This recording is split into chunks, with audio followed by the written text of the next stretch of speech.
Ladies and gentlemen, boys and girls, I present to you the brand new HTC One. This is the 2014 edition, the M8, and this picture right here, I just think kind of sums it up, right? Metal curves. This is a futuristic phone. It looks and feels as good as you can imagine right here. This is the gunmetal gray edition. It's kind of a brushed finish. You will have two other options. There's a silver one and kind of a champagne gold that have the same finish as last year's HTC One. Boom sound is back. These big speakers are bigger and boomier than ever. HTC says you get about 25% louder volume, and you can certainly hear it as you're listening to music, right? Very, very nice sound coming out of boom sound now. Power button up on top. You've got some other ports tucked away in that big black band as well. Very stylish. It looks really nice on top of this phone here.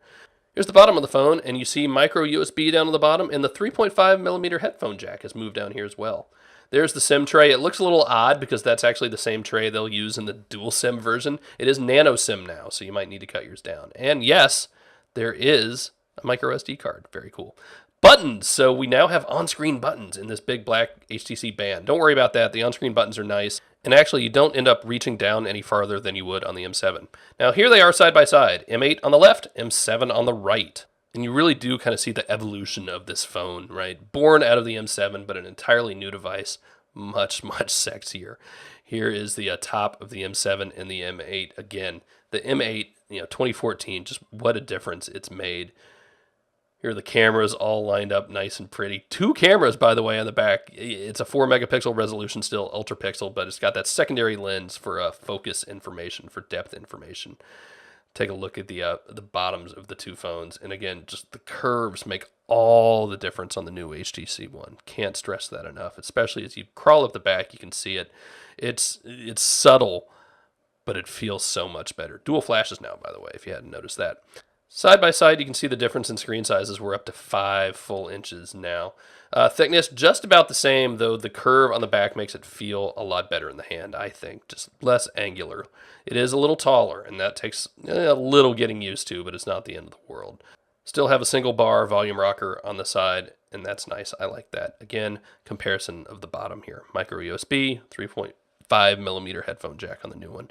So let's take a look at some of the software itself. Now, you can now double tap to turn on. No, HTC is not the first company to do that, but we also have these little gestures that we can do, right? You can open up straight into Blink Feed if you want, or turn it off again, and you can open up directly to the home screen just by swiping, right? Or more. Pull down, and you get voice dialing right there in the lock screen. That's nice. Or there's one more. Swipe up, and it should take you to your recent app. I didn't have anything open there, but that's what it will do. It'll take you back into whatever you were working on. So very nice addition from HTC there. Now the lock screen itself has a little more functionality as well. You can pull down and then go either left, right, opens you back up into Blink Feed. We'll do it again and go to the left. Left pulls you into your home screens, and straight up will just unlock the device. So another cool little lock screen feature there from HTC in Sense 6. You do have your icon shortcuts again, so you can open up directly into the camera or the browser or whatever you want as well. Home screens in Sense 6 are very simple again. So Blink Feed, one main home screen, and a blank one to do whatever you want with. And that's it, right? Very simple, nothing we haven't seen before. This is the UK version. It's got a big folder of Google apps there. And that's it. So US versions will be a little different, of course. Here are the apps that are in here by default. Dev version will probably look pretty much like this too. You saw Fitbit. Everything I've installed ends up underneath in this custom view. And I kind of like that, right? You can change it if you want. You can do custom alphabetical or most recent. But I kind of like how it's just put everything I have down below. You can rearrange the apps if you want. And this is how you make folders in the app drawer. You can dump one on top of another and make a folder if you wish. And that's kind of a cool feature to have in an app drawer. I like that. You can also hide and unhide apps. You can change the grid size. You can go to a 3x4 if you want. I like the 4x5 though, so we're going to switch that back. Let's take a look at the notification pull down now. This is actually straight out of Google, right? Except for the timestamp, the fonts are all the same. HTC didn't get to touch that. Quick settings, pretty much like we've come to know and love in Sense 6. You see the color there. We can change that in a minute. I'll show you.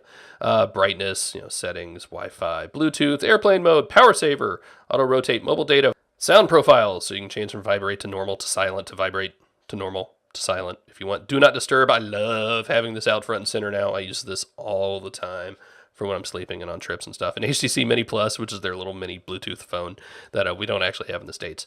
So theming, this is cool. This is in the personalized section. You see all these little icons up at the top there, the colors. You can change how some of the Chrome looks in apps, in some of HTC's apps. And you see there in the quick settings, in the settings menu itself, everything has gone from green to orange, which is kind of cool. So you've got different theming options, and this one changes it to purple if you like purple. It'll be interesting to see if HTC adds any more themes at some point.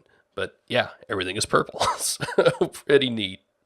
That's not the only way you can personalize your home screens, of course. This old standby of pinching to get sort of the zoomed out view of your home screens, and also into the widget drawer. So that's where you get all your widgets. If you want to add or remove home screens or change the positions, you can't change blink feed, of course, but you can change all the others or change which one is home or remove them. This is where you do it. So that's kind of an old standby from HTC, and that hasn't changed. That's how you remove blink feed now, by the way. You just drag it over to remove, and it's gone. Now, we've talked a lot about boom sound, the speakers. Now let's talk about boom sound, the settings. So you'll see this actually sitting there in the settings, but grayed out by default. When you plug in headphones or a speaker, you now have software options for boom sound. You can turn it on and off at will. It compresses the sound a little bit, I think, but also raises the highs and makes things a little crisper. HTC TV is back. There is an infrared remote in the phone still, and after a little bit of setup, you will be able to browse and then control your TV. What's really neat now is you get sports scores right in there alongside all your other listings, and then it will change directly to it. And again, you have to set up the remote to get it to work. But a really nice feature, and frankly one that has more functionality than what my cable company gave me, so go figure. All right, here are the cameras on the back. Ultra pixel, right? More light hitting the lens, more light hitting the sensor. That top lens there is for depth information.